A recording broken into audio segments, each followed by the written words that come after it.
Hello, welcome to the Roundhouse podcast with Paul Sullendrop of Wichita State University Strategic Communications. Today's guests are seniors on the Wichita State tennis team, Orel, Ovil, and Zach Grueber. They will play their final home match of the season on Saturday. Both the Shocker men and women play Creighton. There's some weather questions, so we're not quite sure where and when, but you can pay attention to social media, goshockers.com, and they will give you that information about times and places on Saturday for the Shockers to wrap up the regular season here in Wichita. Orel is from Israel. He has largely played 2 and 3 singles, number 2 doubles this spring. Zach is from Columbia, Missouri. Both of them, in addition to their tennis exploits, are ITA scholar athletes and academic all-conference picks. Wichita State, the men's team is 10 and 14 this season. They are coming off a win over number 55 SMU as they head into the final weeks of the season. So, Orel, let's start with you. What are some of the thoughts that go through your mind as you're close to wrapping up your college tennis journey? The main thing is just keep enjoying, same as I enjoyed when I was a freshman. Try to stay motivated and push for the last few matches, not just for me but for the guys to do good and to accomplish as much as we can for this season. So coming off a win over SMU, is that helpful going into these last few weeks? Does that give the team some momentum? Yeah, absolutely. Like in terms of confidence, I think the guys have more confidence right now, both singles and doubles. And I think it bonds us more as a team and it just shows us that the conference is winnable and every match is winnable. So it doesn't matter the rank of the team or how good the player or the opponent, we can just do everything well. So the conference tournament, as Orel mentioned, coming up next week in Orlando. So Zach, you've had a very well-rounded time here at Wichita State. You've got the tennis, academic all-conference. You've been very active on the student-athlete advisory committee. You graduated. You're working on your master's degree in applied economics. What's going through your mind as you're going through all these kind of last markers? You're down to the last few practices, the last road trips, all those kind of things that have been a big part of your life. What's uppermost on your mind? Yeah, I mean, like Orel said, the most important thing is enjoying it. For me, obviously, I'm really excited to start working this summer, start seeing what's out there in the real world. But at the same time, I really have to enjoy these last few weeks with the team, just everything that comes with that. Hanging out, practicing, just trying to enjoy the matches, practices, all of that is really important because I know I'm going to miss it for sure. A lot of people say it goes fast. Orel, did it go fast? Zach, did it go fast for you? Do you look back on it now and go, boy, that really zoomed by? It went really fast. Feels like just yesterday I was staying with Orel in his apartment on my visit. I don't know where the time went, but... Okay, so Orel was your host on your visit. Yeah, okay. I came here a year before him and I was his host. And it's surreal that 5 years almost already passed. So, yeah. It does go fast. Mm-hmm. Zach, tell us a little bit about SAC. You meet monthly, discuss a lot of university issues, NCAA issues. There's community service involved. Why? Why did you get involved in that type of an organization? Well, first when I came here, I found out that Orel was in SAC. So Orel has also been a SAC member for 5 years.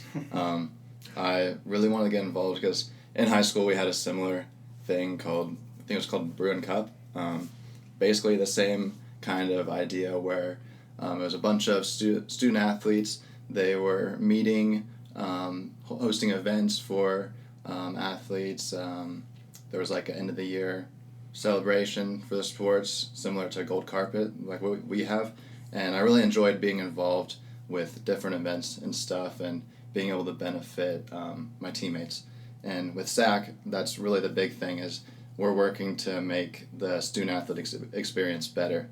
And I really enjoy that. I think it's important for sure.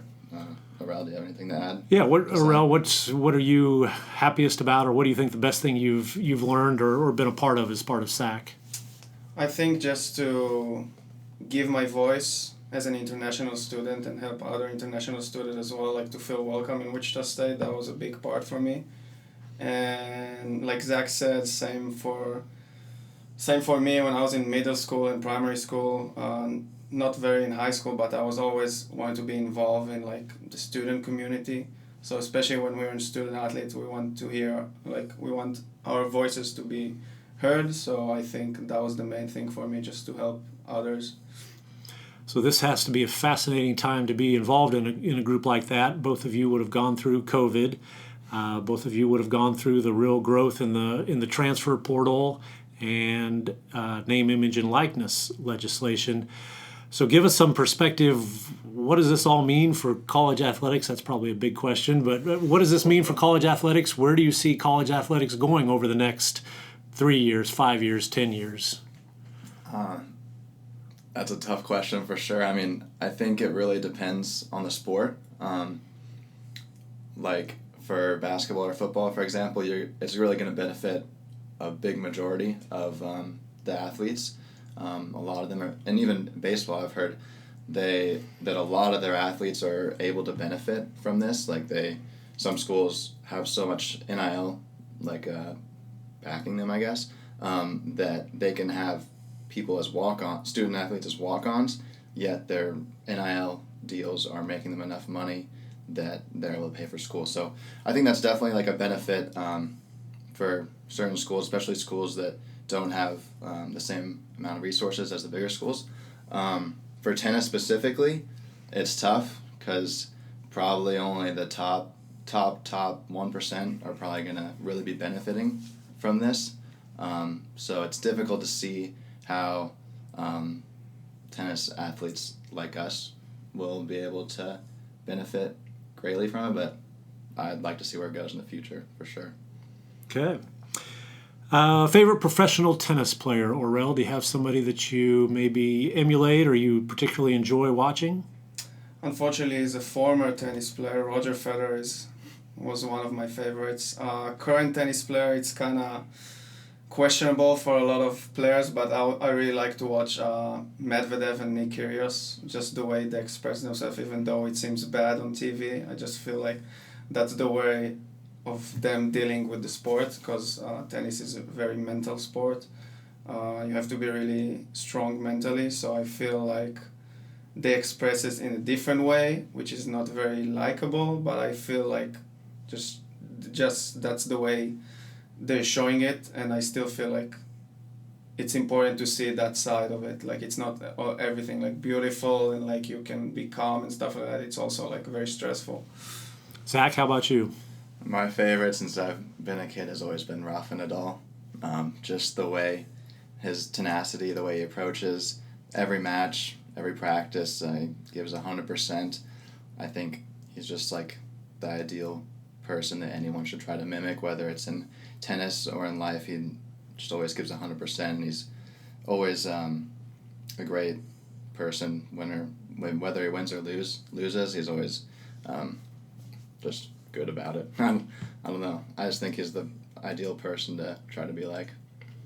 So, Zach, do you have a theory on maybe the scarcity of Americans at the top of the professional tennis ladder? Well, that's actually starting to change. I think there's probably double digits in the top 50 right now. Men's tennis, American men's tennis and women's tennis is definitely on the rise, I think, especially with former collegiate player Ben Shelton, the way he shot up the rankings. I mean, last year he was playing college tennis, and now he's top 50, top 30 almost even. I think it's definitely on the rise, and I think that they're doing a great job supporting college tennis players and those who choose not to play college tennis. Advice, Orel, if you were to look back, meet an incoming freshman or maybe a high school senior who's starting to think about their college journey, what advice would you give them about academically, athletically, getting started in college? First will be the time management. You need to realize that it's not going to be easy. You're not going to be a regular student. You're going to be a student athlete, but first and foremost, you're going to be a student. So you have to focus first on studying, because in every professional sport, unfortunately, there can be some injuries, some things can happen, and maybe your career can end. So focus on studying a lot, know how to time manage that. And in terms of athletic sports, whatever, focus on your body and the stuff outside of just practice. For me, what's been the most beneficial was to use like the resources that we have here. So I went to a psychologist. At the time was Dr. Bree. So I think the mental aspect is very important to know how to balance your social life, your practices, and school-wise. And also just take care of your body in terms of like conditioning and nutrition and stretches and stuff like that. That's very important.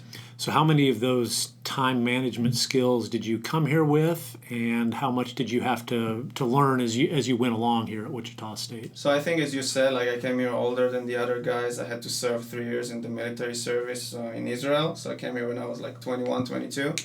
So I had that in mind already. Like I had to go to the army, do my couple hours at the job office, then after that practice, and then manage like the stretchers and stuff like that. So I was aware of that.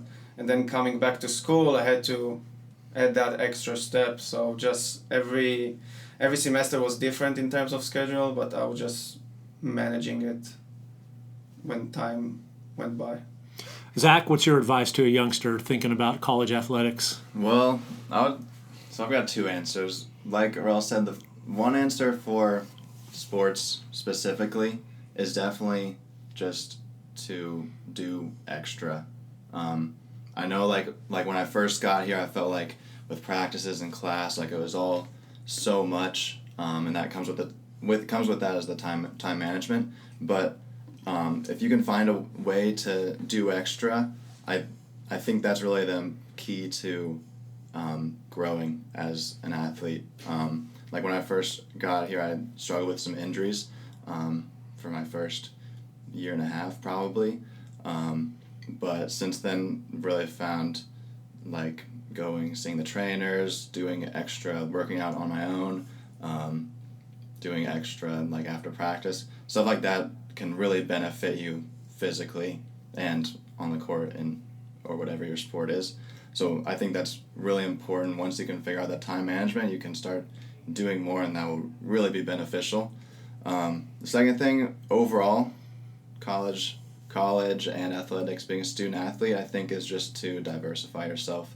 Like I came in, when I came here as a freshman, I was really just either going to class or going to practice.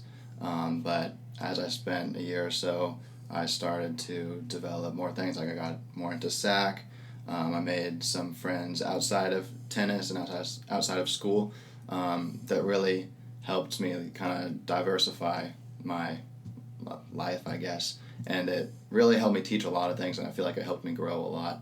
So I think that's super important for incoming freshmen to learn.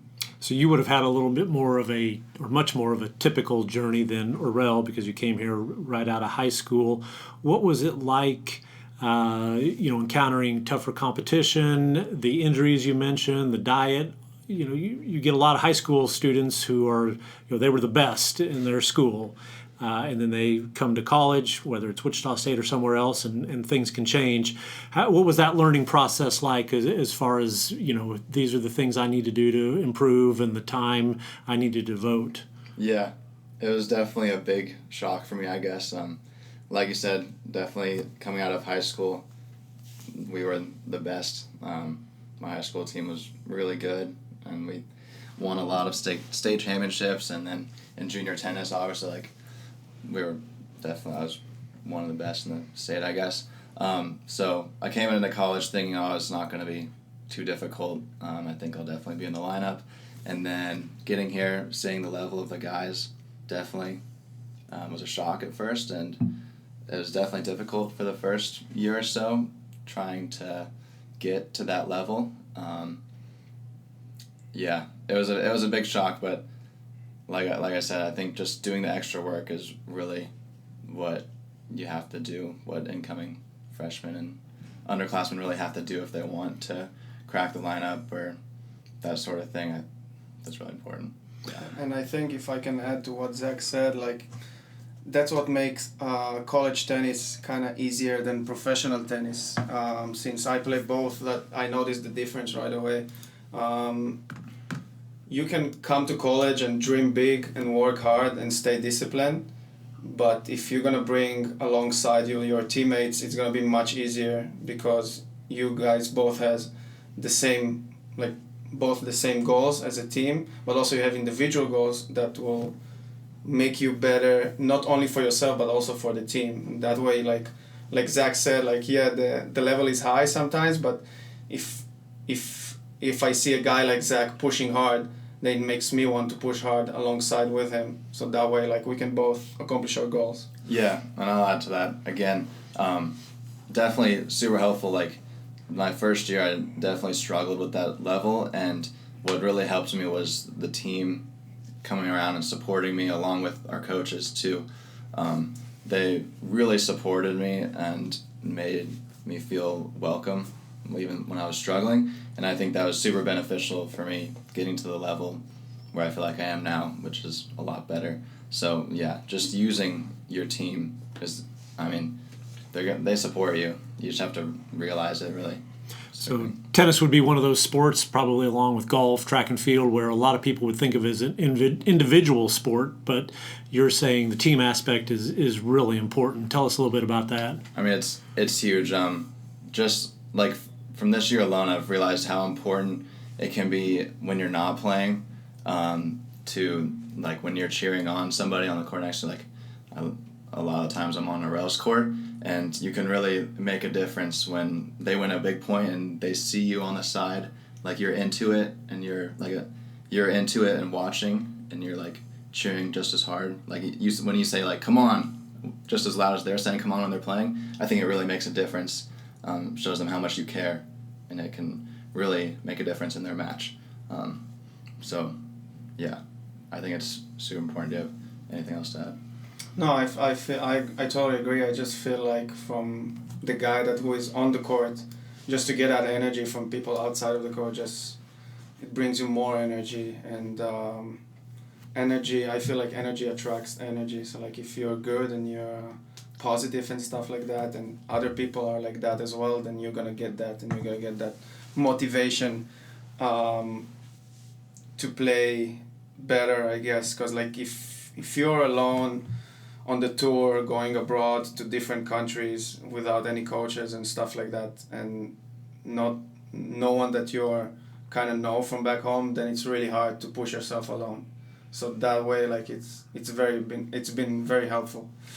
Orel, so I'm sorry, Zach, did you have? Yeah, there was go one more ahead. thing I was going to add, especially with college tennis, how it is kind of different from, say, like college, like baseball or basketball, where you have that energy from the fans, where there's thousands of fans watching and cheering. With tennis, we have a lot of loyal fans, but it's generally in like the 10 to 20 people range, and then when we're on the road, it's almost nobody, right? So if we didn't have like our teammates cheering on the side, there's like almost no energy supporting the people playing. So I think that's the main reason why it's so important when you're not playing to be supporting your teammates. I think that's why it's so beneficial, because you don't have anybody else. Yeah, so come watch us on Saturday. There you go. Shockers versus Creighton on Saturday. Orel, so you came here 2018. You served 3 years in the Israeli military after high school. So you would have experiences, you would have a level of maturity that maybe some of your teammates have not. How do you try to use that to help the younger people, to help the team in general? That's a good question. I just felt that I can contribute for a lot of players just from my own experience. I felt kind of responsibility that my voice will be heard, because at the end of the day, what I care about is more the goal of the team than my own goal. And like going back to what we said earlier, I feel like if I'm gonna push hard my teammates and make the goal of the team, then I'm gonna become better, and each player individually will gonna become better. So we mainly focused on, over my last 4 or 5 years, like ever since I came here basically, we focused on building a culture. And I think coming from a small town in Israel with not a lot of financial support, I felt like I always been like underdog in my life. And that's the way I kind of see Wichita State compared to other schools in our conference. We don't have like a big budget in tennis, or like we don't have like all the resources that we need, for example, like indoor courts and stuff like that, but we're still gonna work hard, push hard, and prove everyone that even though we are underdogs, we are fighting to get what we want. Zach, your favorite pizza in Wichita, and how does it compare to Shakespeare's in Columbia, which I think, is that the most famous pizza in Columbia, most famous Yeah, restaurant? it's definitely the most famous. Harpo's and Shakespeare's, are those the two things everyone has heard about? I've never had Harpo's, but I know it's popular. Shakespeare's is the most popular for sure. Favorite pizza in Wichita? I mean, Ziggy's comes to mind for sure. We have it at like most of the SAC meetings, so it's pretty good. I don't know. Shakespeare's, I would say, is a little better. Shakespeare's a lot. Some people don't like though. It's kind of thin crust. It's got a different flavor. Yeah, Shakespeare's a little better. My all-time favorite though is Emo's for sure. Okay. Emo's is the best. Now, I know they have that in St. Louis. Do they Yeah. have that in Columbia too? Yeah, there's one in Columbia. I think it's from St. Louis, right? Right. So, yeah. Okay, I've eaten a lot of Emos over at the Missouri Valley Conference tournament when I was in St. Louis. All right, Ziggy's, very good. Yeah, there were a couple right answers here in Wichita, and Ziggy's would be one of them. Okay, good. Orel, what's next for you after Wichita State? So I'm thinking to go to the coaching side. I have a couple clients back home that I'm coaching, a couple professional kids that I'm working on with. I definitely want to help people, even if they're amateurs or professional, just to fulfill their dreams.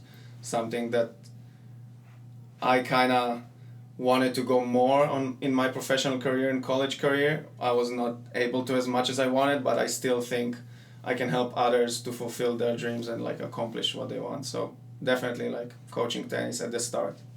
Did you come to Wichita State thinking you were going to get into coaching? No. So right at the start, I was thinking I'm gonna stay in the sports field and I'm gonna do something like exercise science. I just fell in love with business, and I feel like the management and marketing aspect can really benefit me in coaching tennis. Like the end goal is maybe gonna be a director of some club and have my own club. But yeah, just stay in the business aspect, even if it's gonna be tennis coaching. Because at the end of the day, I cannot. When I'm gonna be 50, it's gonna be hard to stay on the court, so it's not gonna be easy. So I definitely think about other stuff to stay in the business world. But I still think like I'm gonna coach for a few more years. Zach, you're working on your master's degree. What are your plans? Well, so far I'm planning to work with Coke this summer. I have an internship. I'm really excited for that. I ultimately want to do something in data analysis or data analytics, data science, but I'm not exactly sure what exactly I want to do yet. Definitely still open to maybe a PhD in economics. Kind of just feeling it out. Definitely something in the business world. As much as coaching sounds fun like Orel, it's tough. Being on court all day is brutal, so I think the office fits me better. Your internship with Coke this summer, what will you be doing? I'll be doing some analytics for the case agriculture. Okay, Orel, you talked about being on the court at 50, so that leads me into asking about pickleball, which I guess is the question you have to ask every tennis player now. Orel, pickleball, interested, not interested? What are your thoughts on that sport? I really like pickleball. I don't see myself professional in it. It's something I never considered until we talked about it just now. But I feel like pickleball is growing worldwide. I know in Israel they start to build some pickleball courts. I think in Europe and in Israel as well, it's more like paddle tennis, but pickleball is growing up as well.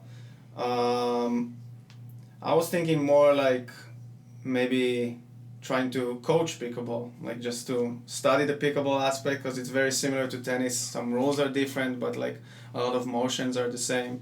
But maybe if I'm coaching tennis, I can also like help coach pickleball if I study more about that. So who knows? I know there's something about a kitchen. You've got to be careful about being Yeah, in the kitchen with don't go pickleball. inside the kitchen, right, yeah. right. We know that. Zach, how about you? What's your interest level in pickleball? I mean, in past summers I've taught tennis at country clubs, and I've also taught pickleball. So it's fun. I enjoy it. Obviously, we have to shout out former Shocker tennis player Jocelyn. Right. And Lucy Kovalova. Yeah, so there's and two. Lucy There's too. at least two former Shockers who are pretty prominent on the professional pickleball They're tour. both- There's another Israeli guy that plays Deckelbar. He's very good. He's like top 3. Yeah. Okay. All of them are like top 5, Mhm. all former tennis players. So, yeah, there's way more even that we can talk about that play tennis and then are going into professional pickleball. I don't know. It's fun, but I don't know if I would ever consider a career in it. It seems pretty competitive. Zach is pretty good at it too. Orel as well. Yeah. Okay. All right. All right, let's wrap up. Book recommendation, show that you're watching on Netflix. How are you passing time on long road trips? Zach, give the people something to get hooked on. Okay, book recommendations. Okay, I've got 3. So, first one, I thought that was a person. Let me just stop and say how pleased I am that you have 3 books, because Yeah. often I ask people and they will not have any books or they struggle to get a book. So the fact that you have 3 books to recommend, I'm thrilled. I love to read, so I read a lot. First one is 7 Habits. It's got a longer title, but 7 Habits is what I You took call one it. of mine. It's a really good book, just about hard work and that sort of thing. Like, it's like just all encompassing about life. Really love that book. Second one is, oh man, what's the title? It's a book by David Goggins. What's the title? Keep talking and I can help you maybe by looking it up. Yeah, What's the book about? So, David Goggins, a lot. I don't know if you know him or not, but he's just a guy, really. He's a motivational speaker, I guess, now, who has been through a lot. He basically talks about his journey in, was it the Marines? Navy SEAL. I The think Navy it SEALs, was, yeah. apparently. He was Navy SEAL. It took him like 3 attempts to pass the SEAL training. He does like ultra marathons now, like 100-mile races.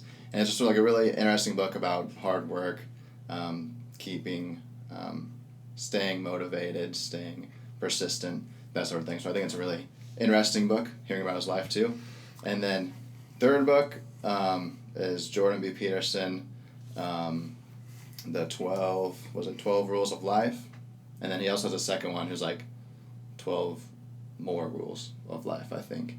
So another book about life, just interesting like philosophical questions, how to attack different things. So yeah, I'm really into the self-improvement books. So anything in that genre. I found a David Goggins book, Never Finished, Unshackle Your Mind, and then there's one more. Built, Not Born.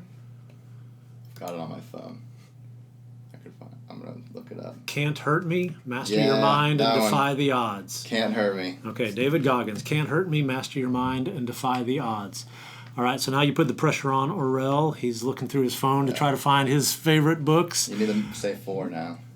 No, 4? You took me 1. I was about to say 7 Habits. And which is the one, 7 Habits, you also enjoy that one? Okay. Yeah, I read that. Okay. Another book that we read as a team and I really enjoyed was Legacy, about the All Blacks. It's like New Zealand. New Zealand, the rugby team, how to build a culture in a team and stuff like that.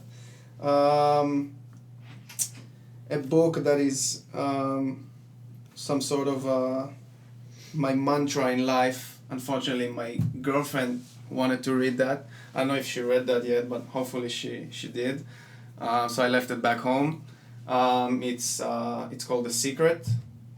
I don't know who wrote that. I can look it up, but just basically talking about, like we said, like how energy attracts energy, all about the way you think just will be fulfilled and stuff like that. I know Conor McGregor read it, former MMA fighter. He read it, and I know Djokovic, I think, read it as well.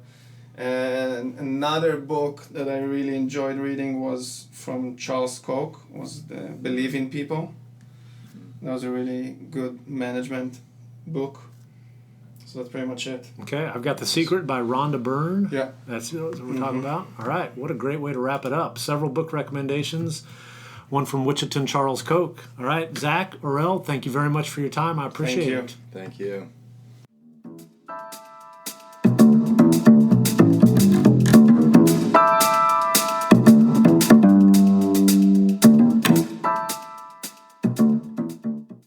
Hi, this is Rick Muma, president of Wichita State University. Check out the latest episode of the Forward Together podcast. Each episode, I sit down with different guests from Shocker Nation to celebrate the vision and mission of Wichita State University. Listen wherever you get your podcasts.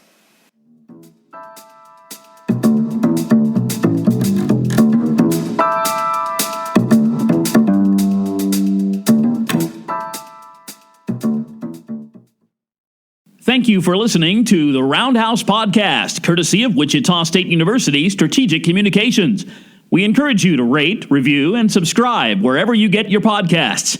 You can find more Roundhouse content at GoShockers.com. Bradshaw into Wingate. Wingate's going to dribble it a couple of times and throws it in the hands of Kuznard. Drew it away. Kuznard to Ryan Martin for the dunk. The Shockers are going to the Sweet 16.